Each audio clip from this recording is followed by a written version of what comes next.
É isso, meia hora da sua semana para a gente discutir o tema mais importante de quem está vivo hoje no planeta Terra, a construção de um mundo mais sustentável. O Matinal Sustentabilidade é um oferecimento da Ambipar. Gui, hoje a gente vai falar sobre o projeto No Clima Certo, que é uma parceria entre o Ministério do Meio Ambiente e o Redes Cordiais, para reunir criadores de conteúdo de todo o Brasil e aproximar a sociedade das políticas públicas e das discussões que vão marcar a COP30. Estamos a um mês da COP aí em Belém. É um movimento que mostra o poder da internet como uma ferramenta de transformação e engajamento na pauta climática. Então, a gente vai chamar aqui para a nossa conversa a diretora executiva do Redes Cordiais, Clara Becker, e o apresentador, publicitário e criador de conteúdo, Spartacus. Bota eles aqui com a gente, Lucas. Bom dia, Clara. Bom dia, Spartacus. Bom dia, pessoal. Bom dia, Bia. Bom dia, Guilherme. Bom dia, pessoal. Tudo bem? Bia, já vou deixar você fazer a primeira pergunta, só tem que fazer um disclaimer aqui, que eu, com a Clara Becker, nós cofundamos o Redes Cordiais, que é uma organização de educação midiática que a gente engaja influenciadores no enfrentamento à desinformação em várias áreas e agora também na desinformação climática. Dito isso, eu passo para você a bola para fazer a primeira pergunta. Eu vou, então, fazer a primeira para Clara, justamente, pedindo aí para falar um pouco de como nasceu a ideia desse No Clima Certo, de criar esse programa No Clima Certo com o Ministério do Meio Ambiente e contar um pouco para a gente o que tem sido. Bia, obrigada.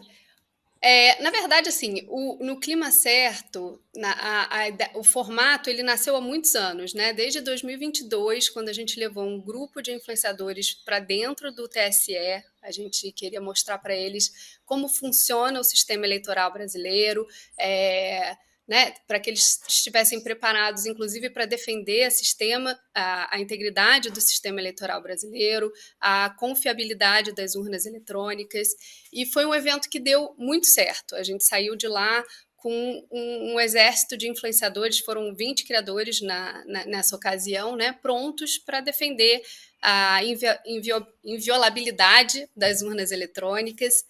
E aí a gente descobriu que esse formato ele funciona muito bem, né? A gente abre um espaço, um canal aí de cidadania, né? Aproximando através dos influenciadores, né? Essa pauta da sociedade toda, a gente vê que eles desempenham um papel muito relevante no debate público hoje. E aí, de lá para cá, a gente já levou influenciadores, o próprio Spartacus foi ao STF, ao Congresso, né? Conhecer assim, todos os poderes, como é que a gente consegue fortalecer a imagem das instituições democráticas dentro das redes sociais, né? E os criadores, eles são grandes aliados para isso, né? Hoje eles falam com audiências que a sociedade civil não consegue alcançar, que o próprio governo não consegue alcançar, que a imprensa também não alcança. Então a gente quer trabalhar muito próximo com os criadores para eles ajudarem a gente a amplificar mensagens importantes. E no ano de COP no Brasil, que a gente tem aí tem que ter muito cuidado para não deixar o debate ser desvirtuado, né, pensando né, para não deixar a COP virar sobre questão de hospedagem e saneamento em Belém. A COP, né, não é sobre isso. A gente tem pautas muito importantes para serem levantadas, e também como forma da gente conseguir conter narrativas enganosas de que né, o aquecimento global não existe, que a transição energética vai prejudicar o crescimento do país. Isso são narrativas que circulam com muita força, inclusive financiamento, né, de indústrias nas redes sociais. Então a gente também precisa ter pessoas preparadas para desmentir, né, e qualificar esse debate. Spartacus, como é que foi ontem para você a imersão? Conta um pouquinho do que você mais gostou da programação e o que você saiu ontem e anteontem, né, foram 2 dias, carregando com você que você não conhecia, não tinha, em termos de conhecimento e sentimento. Então, galera, antes de tudo, obrigado pelo convite de estar aqui. Foi um evento muito especial para mim, porque eu acredito que todos os influenciadores que estavam ali são pessoas que têm vontade de usar a sua voz para poder ajudar a sociedade de alguma forma. E aí, muitas vezes, a gente tem a vontade de ajudar, mas a gente não tem o conhecimento, né, do que realmente a sociedade precisa. Então, eu acho que isso foi o que mais nos alimentou ontem, como influenciadores que estão engajados realmente em ajudar o Brasil, que é entender quais são os desafios do Brasil em relação ao meio ambiente, né? Não só os desafios, mas também o que já está sendo feito.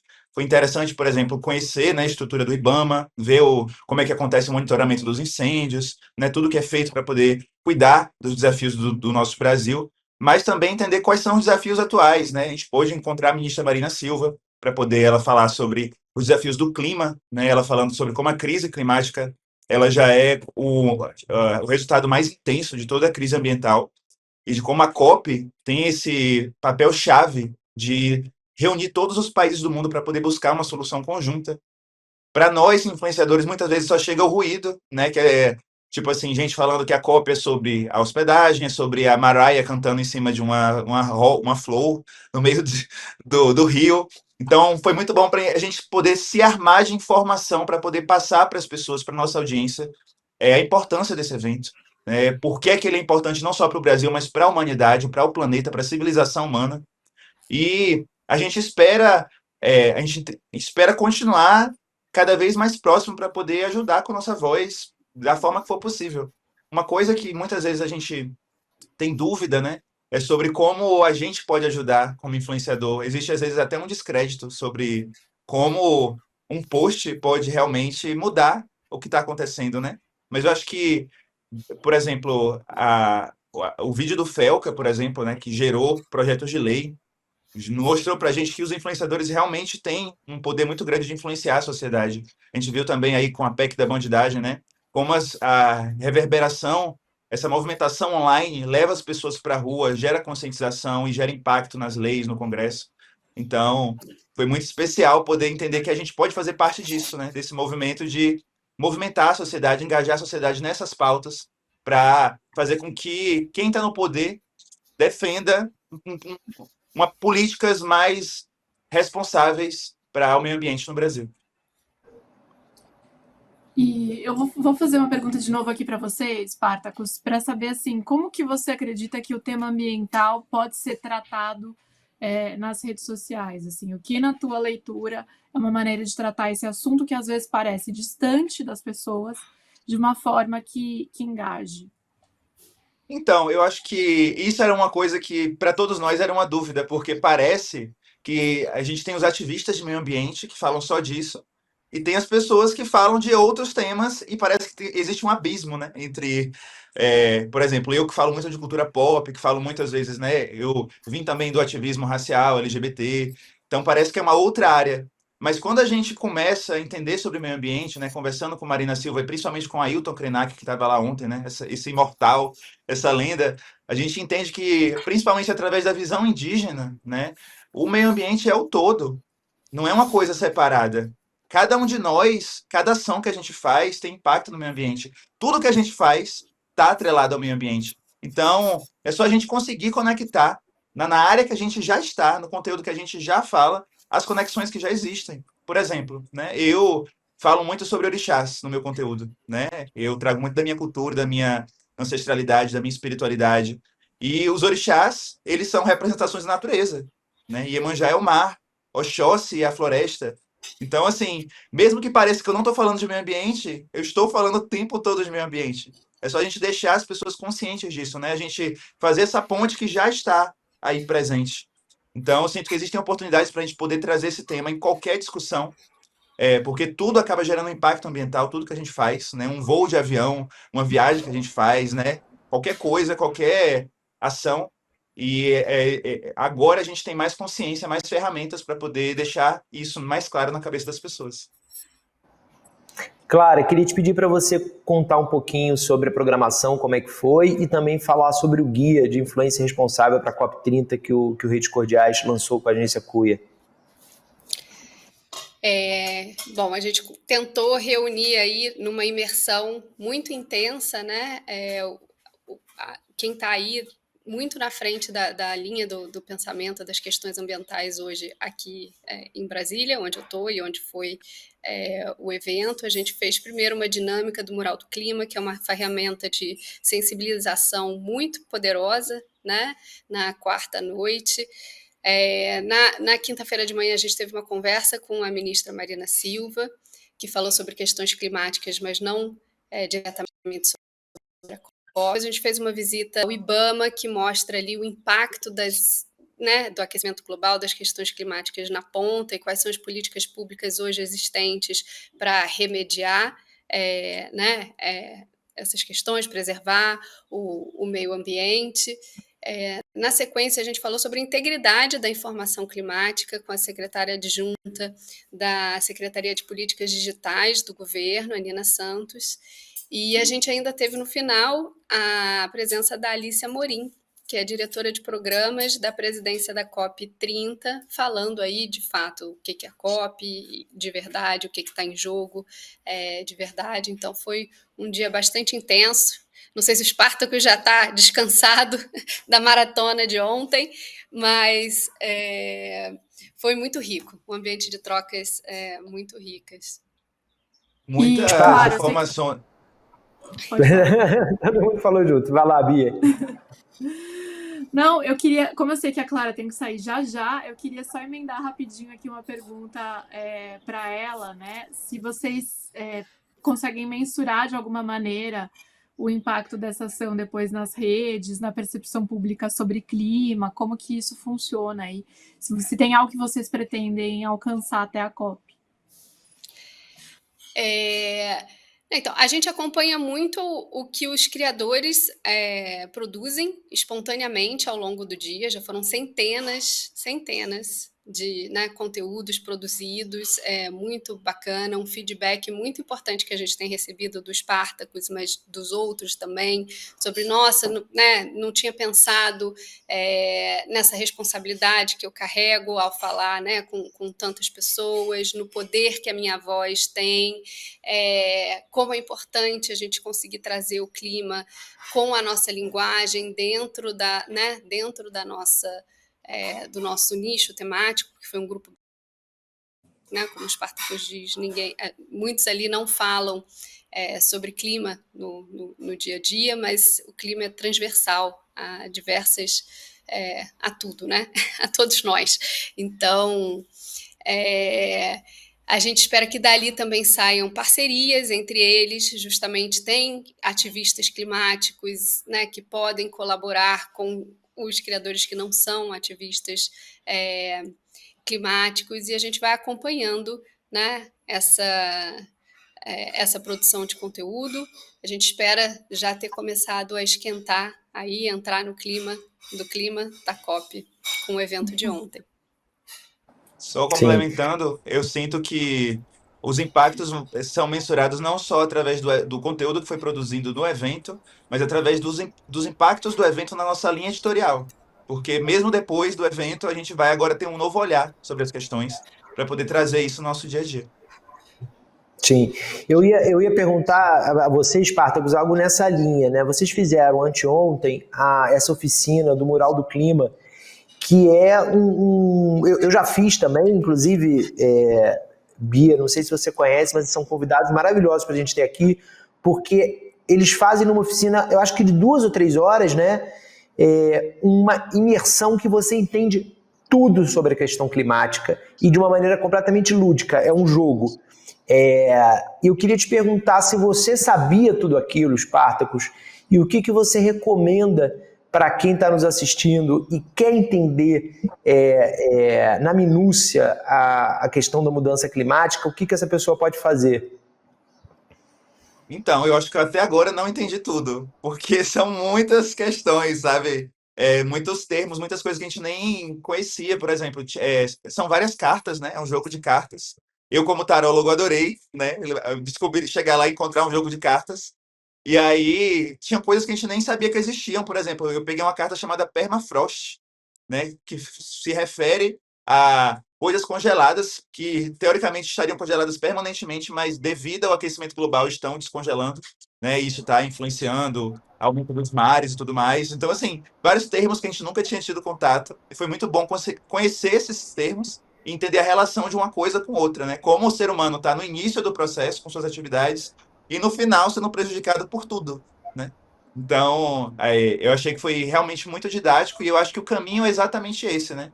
Nós buscarmos formas didáticas de mostrar essas coisas complexas para as pessoas, seja através de jogos, seja através de conteúdos, né? Das suas mais diversas formas, né? É, enfim, conteúdos de humor, conteúdos de entretenimento, tentando levar isso para as pessoas de uma forma que não pareça chata, porque não precisa ser chato, né? A gente aprendeu sobre isso tudo se divertindo, dando risada. Então, é sobre entender que isso faz parte do nosso dia, não precisa ser uma coisa complexa, distante. Sim. Claro, você acabou não falando do guia, do guia de influência responsável da COP30.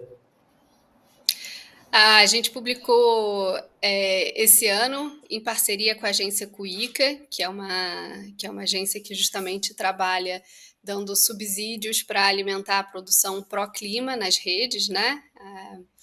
E é um guia para influenciadores, né? De comunicação na COP30 para influenciadores. E a gente dá assim, muita informação sobre o que é pauta, o que não é pauta, né, durante a COP30, como é que você consegue fazer um storytelling sedutor ali, né, para falar de questões complexas, tentando partir sempre de experiências pessoais, de experiências locais, para falar depois do global. A gente fala muito sobre a questão da desinformação, né, como verificar a informação, os cuidados, né, que os criadores precisam ter antes de publicar conteúdos nas suas redes. É um guia muito útil para criadores que querem se colocar aí, se posicionar e contribuir com o debate sobre a COP, que vai começar daqui a um mês já. Uma coisa importante para a gente terminar, a gente liberar eles, é que os influenciadores fazem esse trabalho todo de maneira gratuita, né, Clara? Eles não recebem nada para fazer esse trabalho, é pela causa realmente, né? Exatamente, não recebi nada, né? O que a gente recebe, na verdade, eu acho que a gente fica muito feliz de poder fazer parte disso que está acontecendo, né?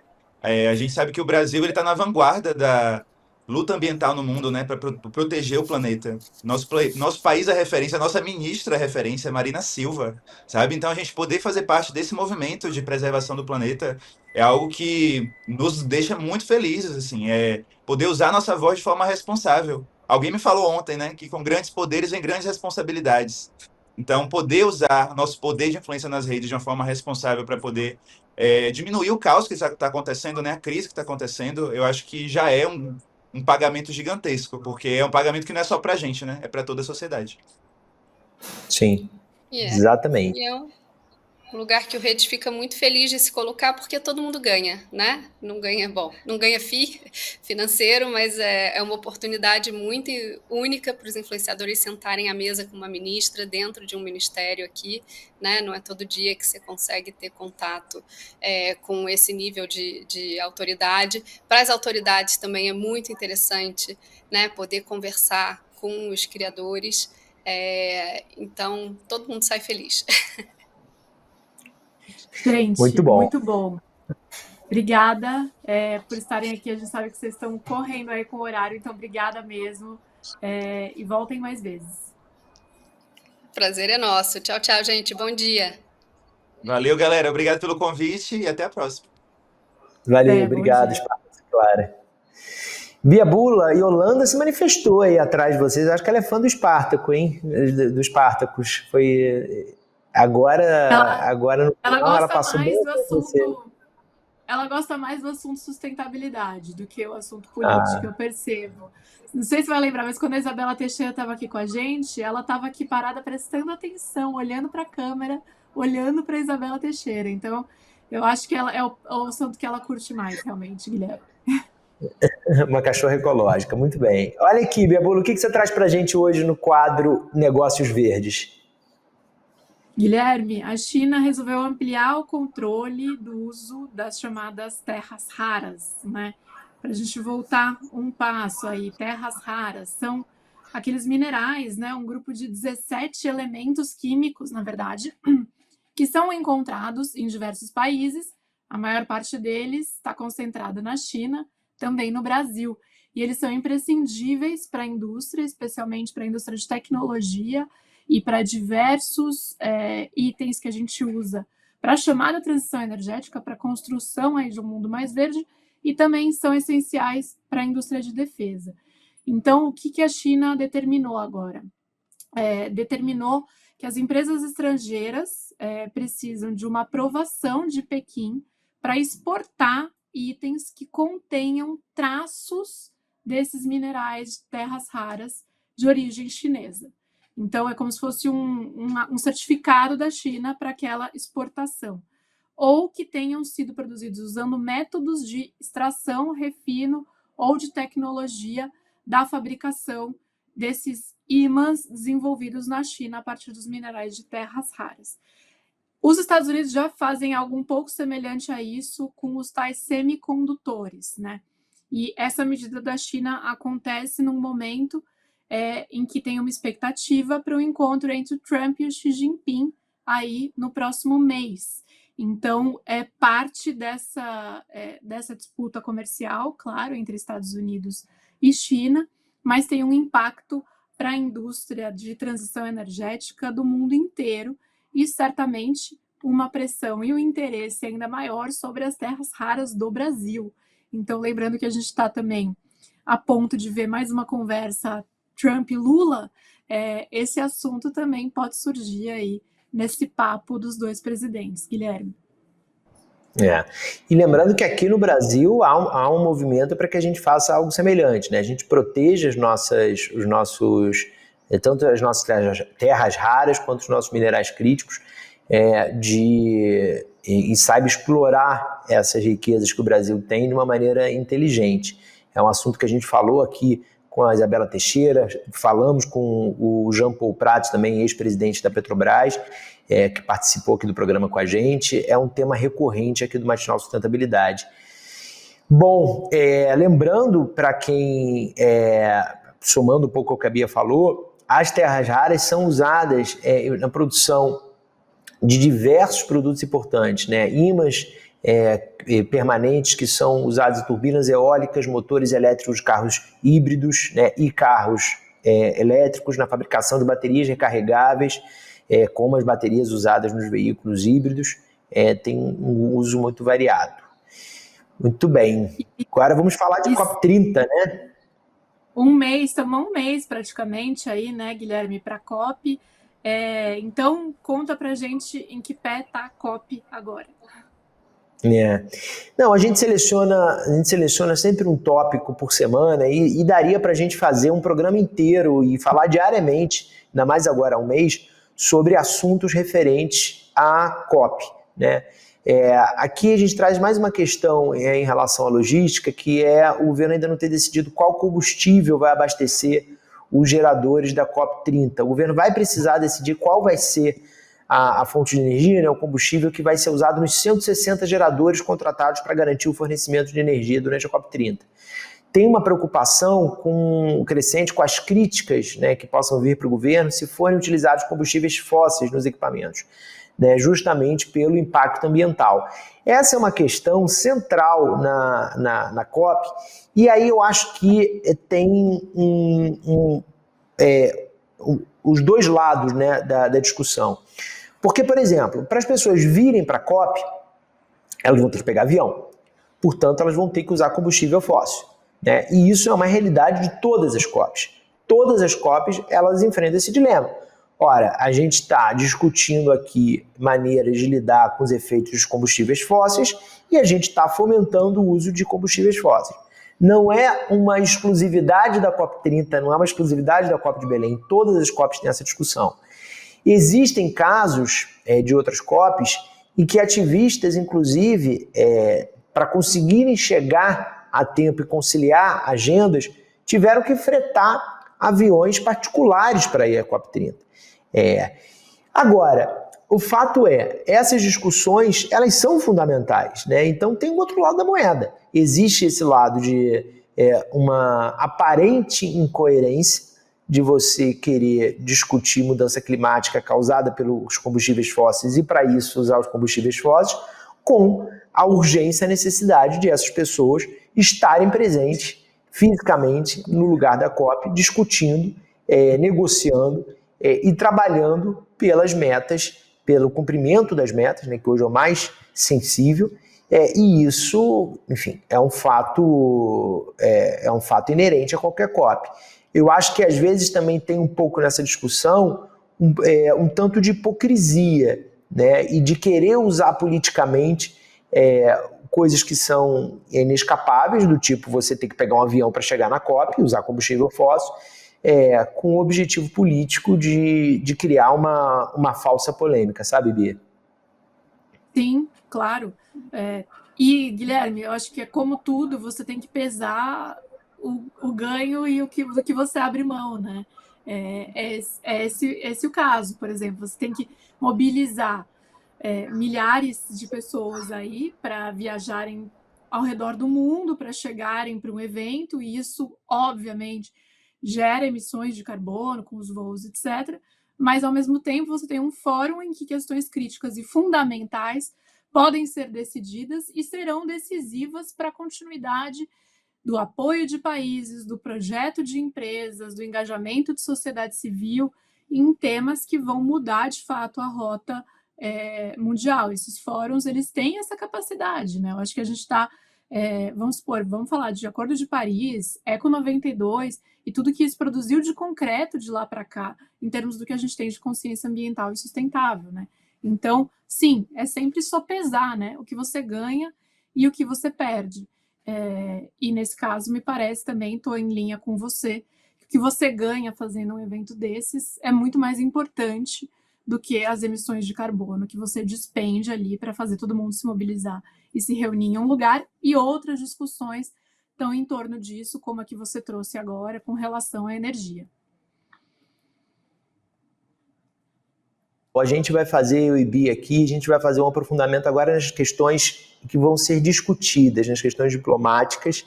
Vamos falar, claro, das questões logísticas que estiverem pipocando daqui até lá, mas eu acho que a Clara falou uma coisa muito importante, a Clara Becker, agora que participou agora há pouco, falou uma coisa muito importante, da gente focar no que mais importa, e o que mais importa da COP30 é o que vai nascer dela, é o que vai ser discutido.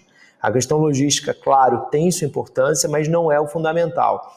Eu tive lá no Clima Certo com o pessoal do Redes Cordiais, assisti ontem a fala da Marina Silva, e ela falou muito disso, da gente aproveitar essa oportunidade. E a Isabela Teixeira tinha falado disso também, né, para a gente tentar engajar o máximo possível da sociedade brasileira nas discussões da COP. A gente aqui no Amado Mundo, a gente decidiu não estar fisicamente na COP, como uma forma, inclusive, de ajudar a COP, porque não teria nada que a gente não possa fazer à distância que a gente faria lá. A gente consegue ter boas entrevistas, trazer para você boas perspectivas do que está acontecendo na COP30, sem ter que ir a Belém, contribuindo de maneira negativa para um problema de logística que está posto, né? E ontem, no encontro do Redes Cordiais, eu conversei com o Ailton Krenak sobre isso. Ele vai, claro, mas ele disse que desestimulou muitas pessoas a não irem, desestimulou muitas pessoas a irem pela mesma razão. Porque tem maneiras de você, na sua cidade, você participar da COP30, no seu computador, no seu grupo de amigos. Se você se preocupa com a questão da sustentabilidade, presta atenção aqui no Matinal, na programação do Amado Mundo, de outros veículos de imprensa, tenta fomentar as discussões que a COP30 vão permitir, que é uma maneira de você participar sem você ter necessariamente que estar fisicamente lá em Belém, né, Bia? Com certeza, Gui. Vamos falar muito sobre COP, então, nas próximas semanas. Muito bom. Agora sextou de verdade, não é, Bia Bula? Agora acabou. Daí você já vai para o litoral paulista, não é não? Curtir seu final de semana, não? Tá frio aqui em São Paulo, Guilherme. Se eu te contar, tá frio. Aqui em Brasília tá um calor tremendo. Eu tô nesse meio suéter aqui porque o nosso estúdio aqui tem ar-condicionado, mas lá fora tá um calor tremendo, inclusive muito convidativo para usar o Lago Paranoá no final de semana. Desculpa, né? São Paulo, eu acho que não tem o Lago Paranoá. Mas você tá pertinho da praia. Se tivesse quente, você podia ir pra praia do Litoral Paulista, que tem belas praias. Eu diria que não é exatamente disso que Brasília pode se orgulhar, do Lago Paranoá. Né? Não é O Lago Paranoá é ótimo. Não ouse falar mal do Lago Paranoá, Biabula. Tá bem. Mas assim, em termos de atrativos para o final de semana, acho que tem coisas que São Paulo entrega que não o Lago Paranoá, mas o tempo de Brasília, esse calor, é muito mais gostoso para aproveitar o final de semana. Então aproveite, Guilherme, que eu vou ficar aqui com o meu friozinho mesmo. Olha que eu vou dar um spoiler aqui da programação do Amado Mundo de final de semana. A gente hoje publica, no final da tarde, o novo episódio do Lisboa Connection, e é com a cantora Carminho. A gente gravou lá em Lisboa, no Cícero. A Carminho é uma das maiores cantoras portuguesas e grande cantora de músicas brasileiras. Ela tem diversas canções do Chico Buarque, do Caetano Veloso gravadas, do Milton Nascimento. Conhece muito de música brasileira. A conversa foi muito sobre música brasileira, sobre as diferenças da forma de cantar, usando o português de Portugal e o português do Brasil.